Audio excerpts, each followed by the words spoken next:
Hello, I'm Mrs. Honey, a fully qualified primary school teacher, and today we'll look at all of the digraphs and trigraphs in English.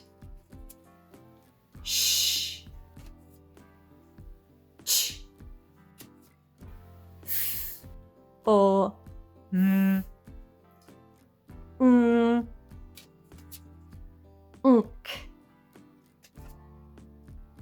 a, ow, o, oi, or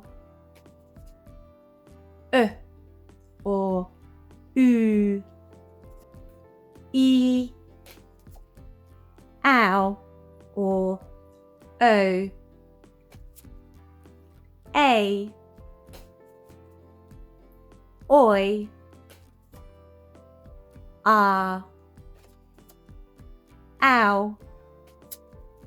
e,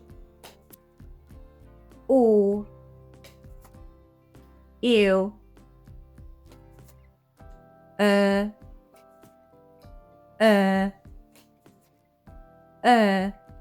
I have made a video on the 3 spellings. You can check it out up here. Ear, air, I, your, our, air, a, I, o, u. That's all of them. See you soon. Bye.